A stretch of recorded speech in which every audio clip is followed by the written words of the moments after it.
Department of Panchayati Raj and Rural Development, Government of Madhya Pradesh, Srimati Aruna Sharma ji with us. I request Mrs. Sharma to come on stage and deliver her special address on financial inclusion. Thank you.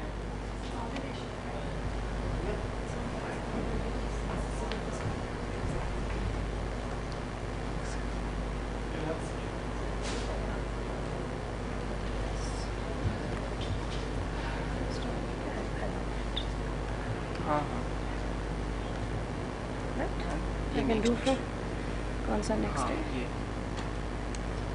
Okay, और ये पीछे. Okay. यहीं से बोलो, है ना? Good afternoon, ladies and gentlemen. The topic I will like to focus upon, in which I will incorporate the need of smartness both for financial inclusion and why it is mandatory to first have a smart village or smart panchayat when we are talking about smart cities. Because if you look at the whole structure of it, the villages and panchayats are feeders to the smart cities as we are going forward. And if we start neglecting them, then you will see that you are going to face number of problems. So what we have done is, the Chief Minister here, and this is the slogan which we are going to have in the year 15-16, which will be carried forward in coming years, is what we call it as a Smart Gram, Smart Panchayat. It is divided into four.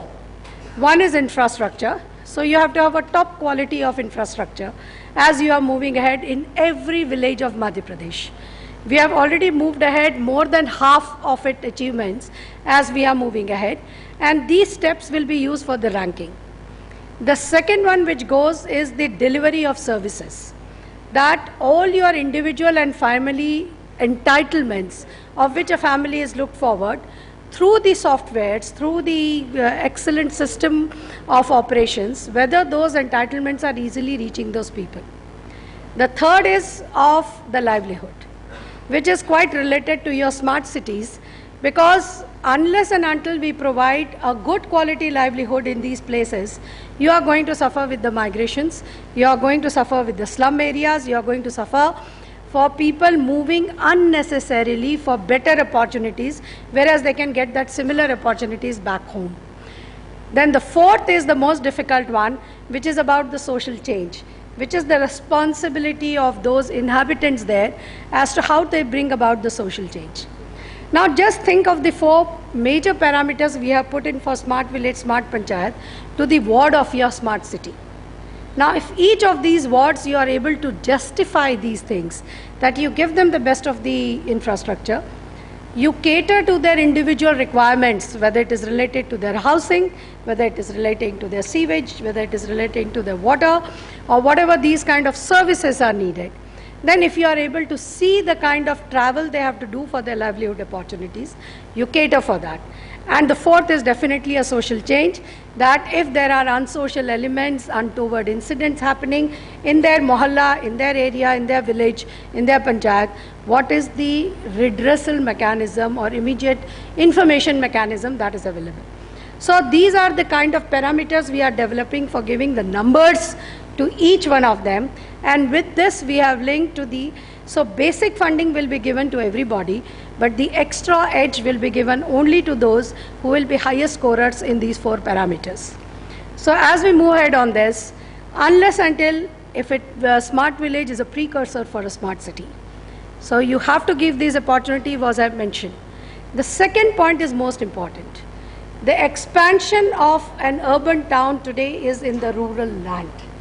That is, all your colonies are coming, which technically is a rural land.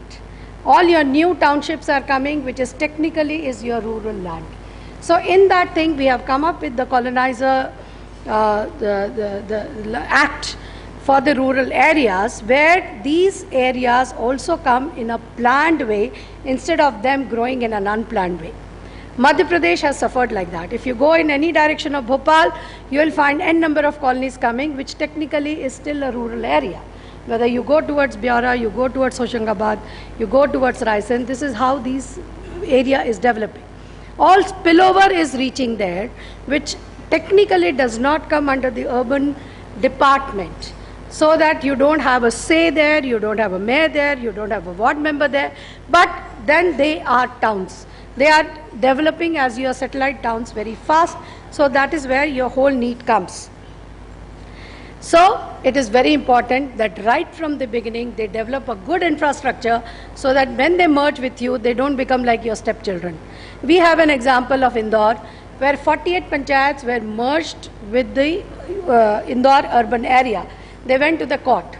The people went took care of justice because they thought they will be treated as stepchild of the huge big brother of the Indore municipal areas or the Indore municipal bodies, and they will be devoid of their infrastructure. But if a special attention is made right when they are villages of providing them the best quality of infrastructure, then definitely when these kind of a mergers taking place, or you have a bigger townships, you will never face with this kind of a problem as you are proceeding ahead. Now, how we are going about the smart village concept, the road connectivity.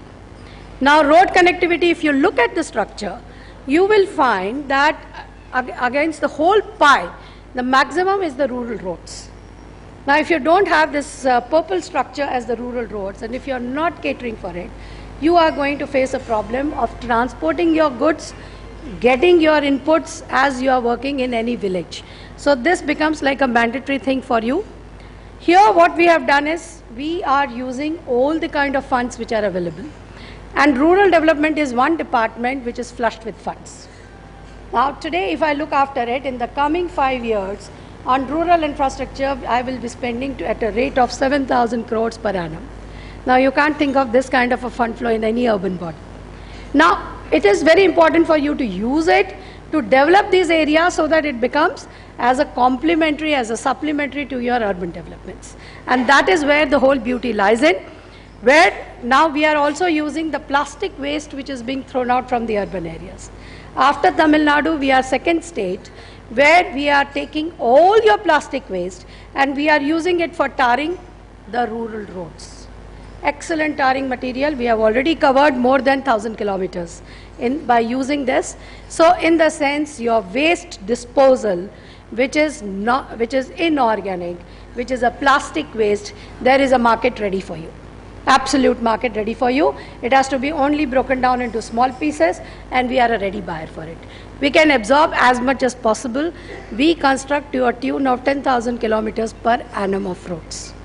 So you can see our requirements, you can see how we are going about it, and this is where we can easily absorb your waste, which you are pondering as where to put it. We are a ready customer for it. These are the kind of quality of roads which come out of it, the bridges and everything. Then what we have done is, what does not come under the tarred roads, we are giving the gravel roads. Now this is equally important when you are dealing in the urban areas. Urban area, I will give you an example. You have colonies. Now the colony roads are made by either municipal corporation or the developer. Then you have the main roads. Now this is being built by A, that is being built by B. If you travel across the town, you will find the two roads at two different levels. You know, if you drive a car, it will suddenly go third. And you will wonder what has happened. Then you realize, oh, this has been done by contractor A under the scheme B, and this has been done by contractor C under the scheme D. Now whose job it is to match the two? And that is what we are taking care when we are merging the different kind of roads, whether it is a chip sealing road, whether it is a cement concrete road, whether it is a bitumen road, or you are going for a simple gravel road. Could be in a town, you have all patterns available to you. Now this is a lesson which I think can easily be picked up when we are systematically going ahead with this. Then in villages we had a very strange problem. We needed roads as an access from crematorium, from somewhere. Now what do you do with it? So here we settled down for gravel roads as we moved ahead. Fair enough, they are very good roads as we can go. And every village has got cement concrete road. Now I think there is no reason why every ward should not have with drains. These are long lasting. Once you construct 15 years, you can forget about it. It does not require repairs. But then quality control is a must. So you must have seen in all photographs, there is a quality control mechanism, there are laboratories there. Anything, the money does not come again and again for the same work. But if we do a quality work, then definitely it is going to make the whole difference in the pattern as you go ahead with it. So one accessibility is roads, and second accessibility is the livelihood. Now, if we are able to provide a good quality livelihood in the rural areas, your migration is going to make a lot of difference. Now, here what we are working upon is a land-based livelihood, non-land-based livelihood. Land-based livelihood is from BPL to Lakhpati, we call it. Already 90,000 farmers have become Lakhpatis. The problem now I am facing is only one of them has agreed to delete his name from BPL. The rest of them say, Madam, हमारा नाम मत काटना BPL list में से. वो नाम बना रहना चाहिए. Because we have incentivized of being continued to be poor. That is where the problem lies, which separately we are fighting it out. And second is non-land based. Now this is where it comes. Many of your investments can move outside the urban agglomerates. Easily it can move out. Food processing industry can easily move out wherever raw material is there. Your manufacturing units can easily move out. So these are the things where we are providing the skill training, whether it is for placements, whether it is for training, whether it is for coaching, entrepreneur development, or employment in the cluster area. I'll just give one example of employment in the cluster area which we have done. We have an area which produces mint in a very big way. Now, making menthol from mint, now where do you want this industry to be?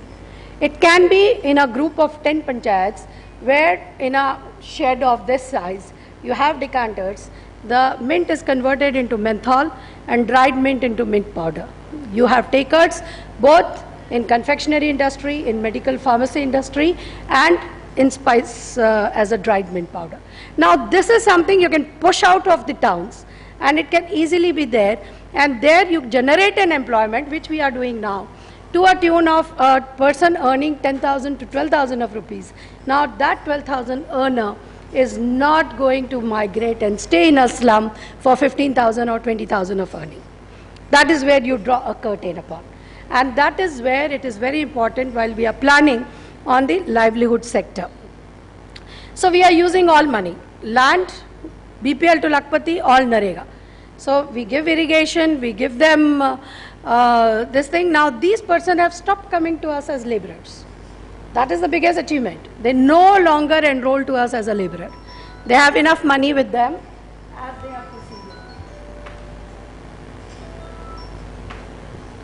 As they proceed further. Same, it applies to sericulture, everything, but then you have to do it in a big scale. Scaling is important. And these are the other activities where it can easily go, you can push it into these clusters which need not be there. Now, here we have 1.10 crore households in rural areas.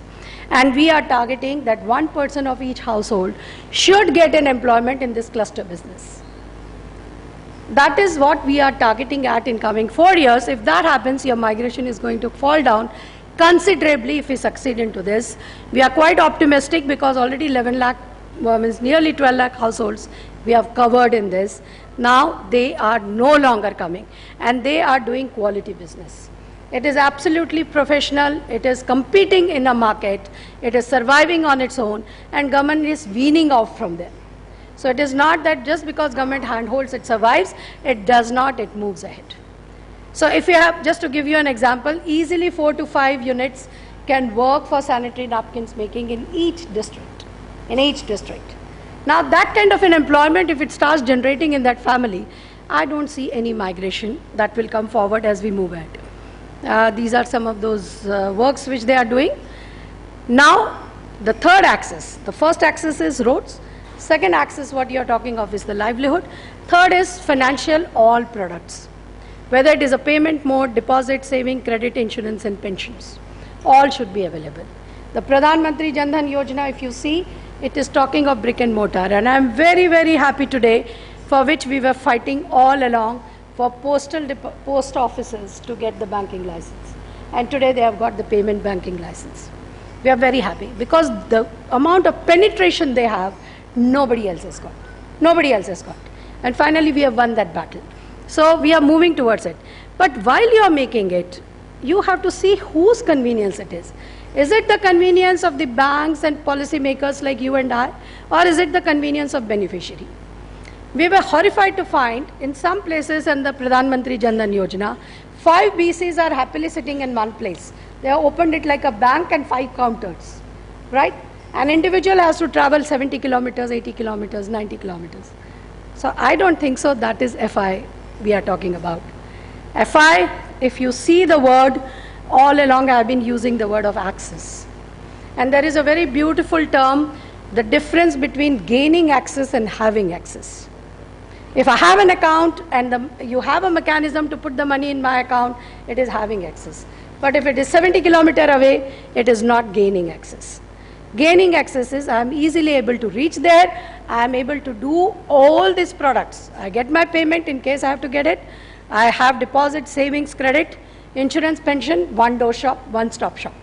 And that is what is actually it is, and therefore we evolved a system of 5-kilometer radius. So that within 5 kilometers we must have this kind of a unit, and that is how we move ahead. So this is just a pictographical thing. We are running, but if this lady is not happy with the system we are working on, I think we are a big failure. So always put at the center the beneficiary while you are talking about it. Now these are all the kinds of banking institutes you have. You have all of them in place. Their web networking is going to make the whole difference.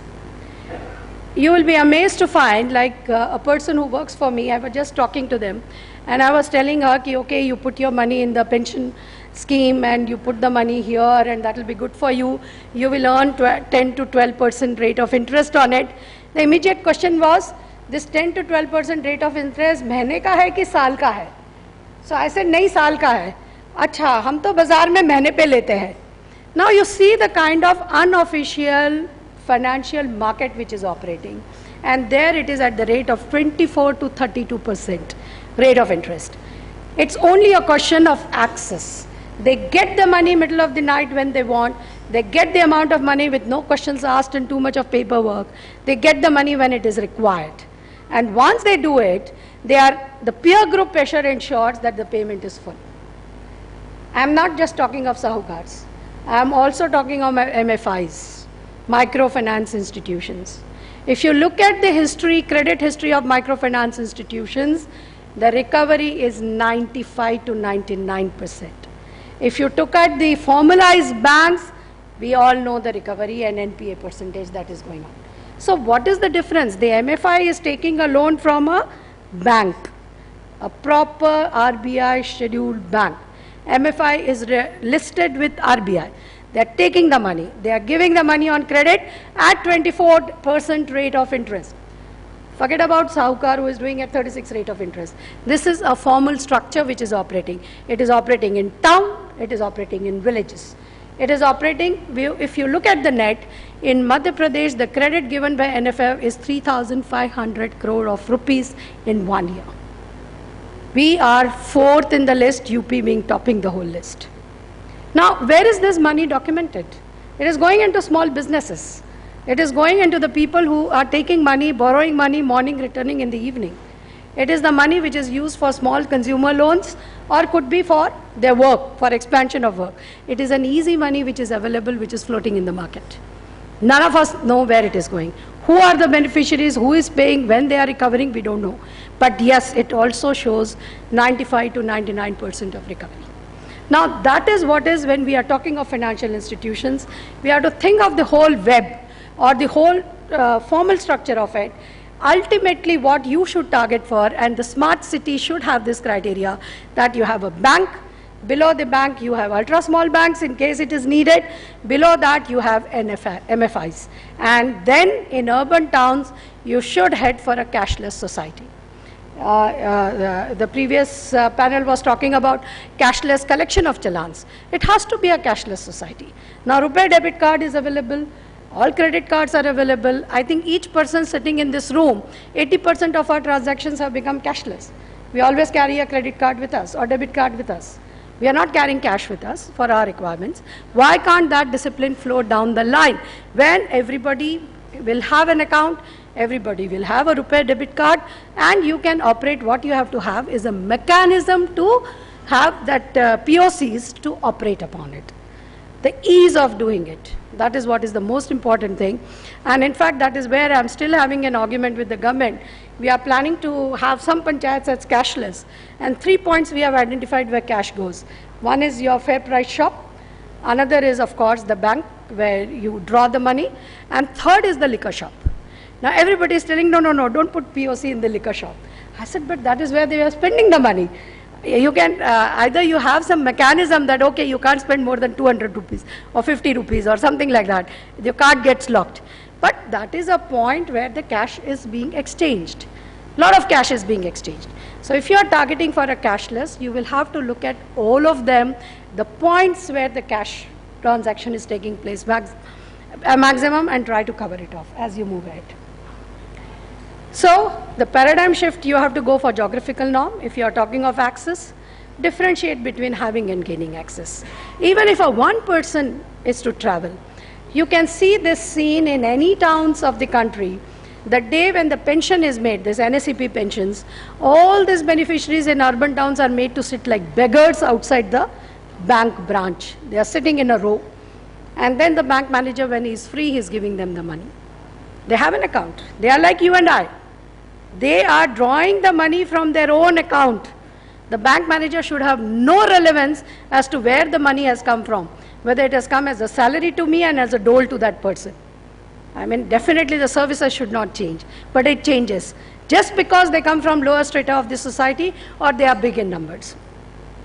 But if you have these ATM facilities, if you teach them to operate upon it, now urban towns, it is not difficult at all.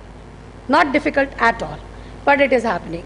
What is amazing in a place like Bhopal also, Tejaswini will vouch upon it, maximum of the pensions are going in the post office instead of banks. Now today post office is coming in payment mode, so maybe that will solve the problem. That is individual's choice. But then we have to have a mechanisms for it, so that in the financial inclusion, we always should keep the need of the beneficiary and find a technical, administrative, policy solution to cater to the need of that beneficiary. If we really want to make it into a sustainable thing, then it has to be a brick and mortar. It can't be a traveling person going around making the money. And definitely the literacy, financial literacy is very important. Everybody is smart enough. Even an illiterate person knows how to count the money. If any person outside is illiterate enough, you give him money, he'll give you a complete hisab of it. They're absolutely smart on this.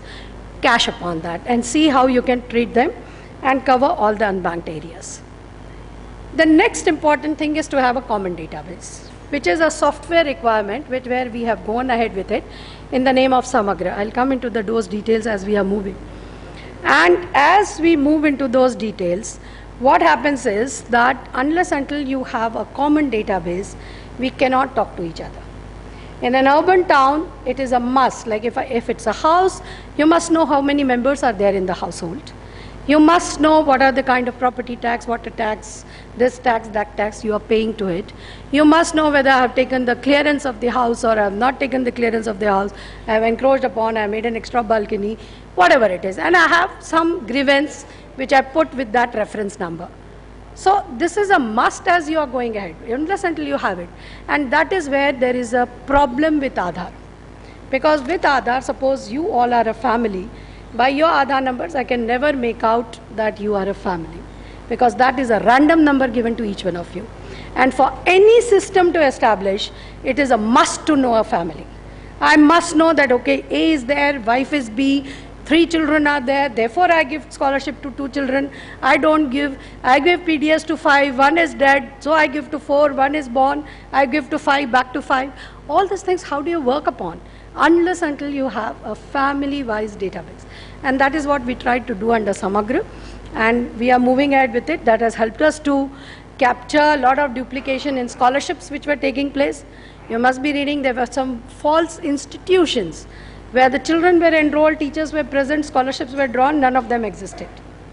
So all this has come up because individually you can never find out.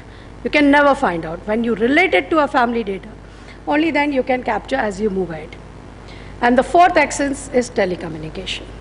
Because today is the day, if we are talking of a common database, if we are talking about a payment mode, if we are talking about a simpler system, then this is a must, whether it is a mobile apps, or whether it is NoFin, which is going to every panchayat, or whether it is through dongle, or could be broadcasting also. Our broadcasting mechanisms have not developed. Now today in town there is a message to be given to everybody. How do you give it? How do you give it? Now it's an urgent message. Bhopal gas tragedy we had. An urgent message is to be given to every people. You have to have a common broadcasting system. You can't have going down the line and separate arrangements. So in your systems, when you are developing through internet or anything, that has to also include broadcasting. Thanks to TVs and everything, maybe you can disrupt, but I may be watching a national TV channel where it doesn't come. Your broadcasting is lost. You're putting it into your local channels.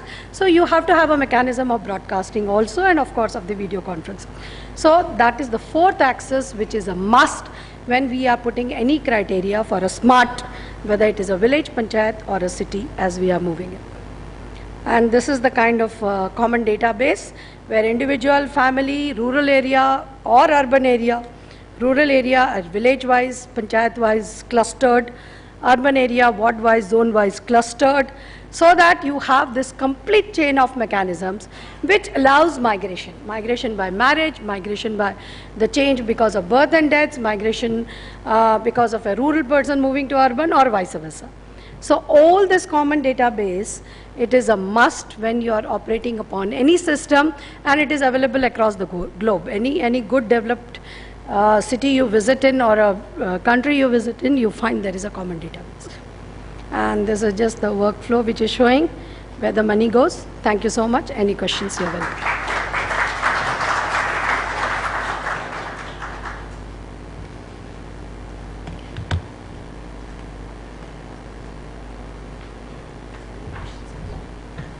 Any questions? Yes. Please pass on the mic. Just a very quick question. I want to mention very important the possible link between what our rural people are doing and what cities do. Cities generate. You mentioned cities generate waste, and I was just fascinated by the information you gave about using the plastic waste for tarring roads. I just have a very simple question there, because we are in the process right now of supporting a number of cities in MP develop new end-to-end solid waste management solutions on a PPP model. And while we do that, we're looking at how we can maximize the revenue streams from waste so we can reduce the tipping fee impact on the urban local body, which is a recurring cost ad infinitum. Waste to energy, generating energy from waste, is one possibility, and we are looking at that, and we've been discussing with the Department of Renewable Energy in MP, the tariffs and so on. But if we can segregate and process the plastic waste, you said there's a ready market. I just wanted to know at what rate and what quantity do you buy?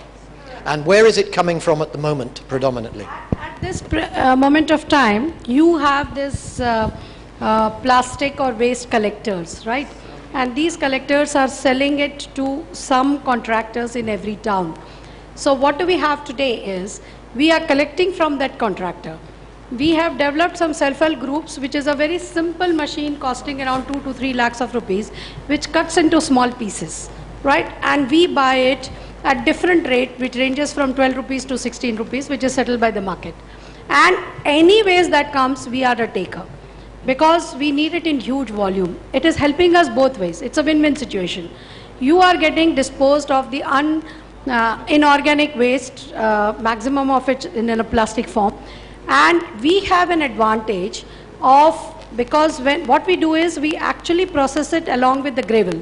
So it melts, it covers the gravel, and the binding power of the gravel increases. So these roads are going to be long lasting, besides giving a better look of a shine, and these are going to stick to each other in a better way than what in a normal course we do. So in the sense, it is at an advantage to us. So there can be a complete flow which can be arranged, where we have these rack pickers who will pick the plastic waste, and if you have these 2 dustbins, the ultimate idea is to do away with this rack pickers business. So you have an organic waste, you have an inorganic waste. Inorganic waste separated at a given point, we put up a machine to convert it into small pellet forms, and we bite. In fact, my officer who was looking after this road construction program, at one moment of time when we started, she had the mobile numbers of all what we call it as kabadis with her, because that is what we were contacting who are selling off these products. But now we have systematized it. So while you are planning an end-to-end solution, you must convert it into pellet form, and we are takers for it, absolute takers for it. So immediately we buy it, and wherever our road construction program is going on, they carry it forward. Absolutely no issue. No, at this moment, plastic waste is something which we are using it. Tire, there is an issue, because when you are tarring, there is a smell, because we burn it at a very high temperatures. So therefore there is an issue, but maybe we can experiment, and I'll find out about it from our technical officers. Anybody else? And then tire, you have a disposal. The same rubber industry will take it back. Right, so I don't think so you will have an issue as far as the tires are concerned. Absolutely.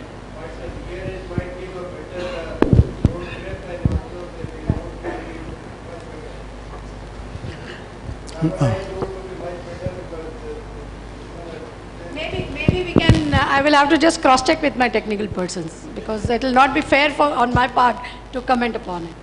I'm Anurag Gupta from A Little World. I wanted to understand how you actually use Samagra in a village environment.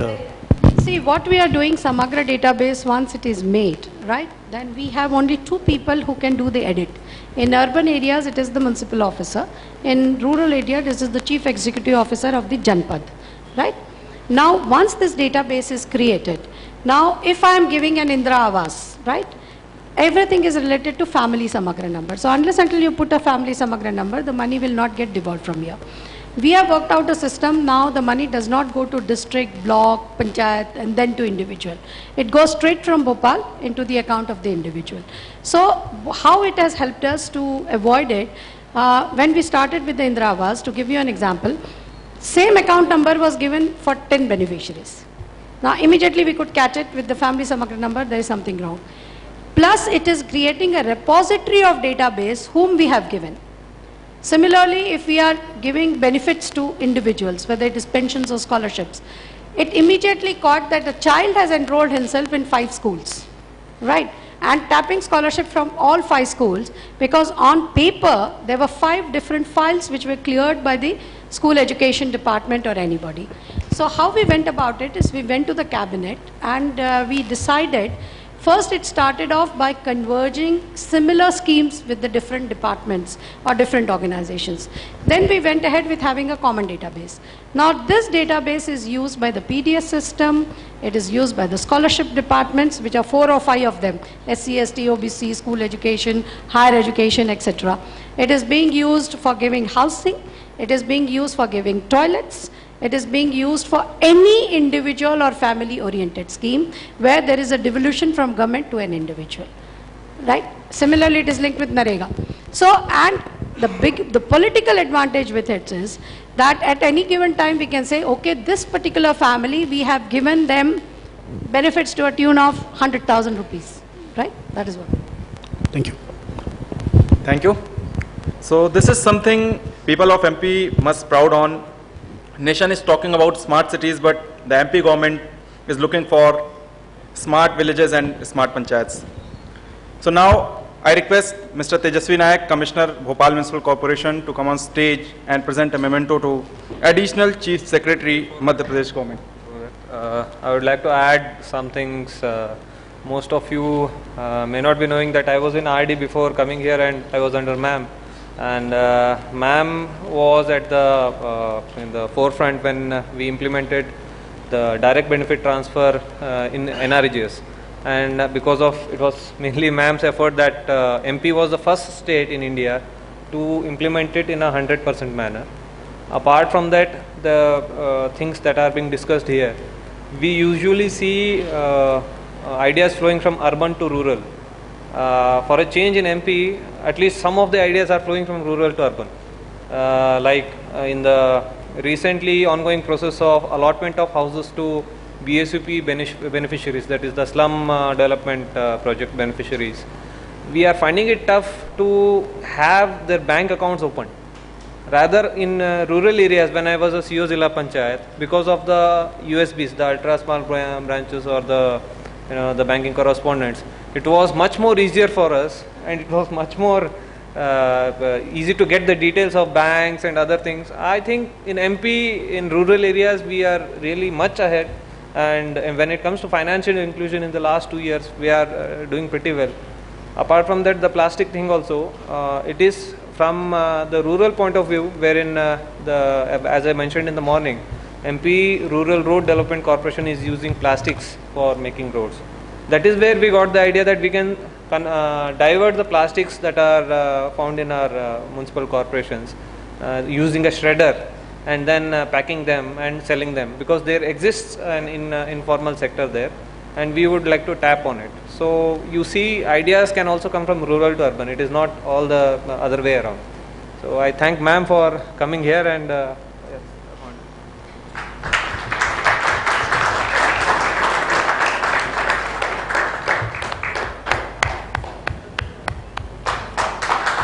big round of applause. Thank you, Mr. Naik.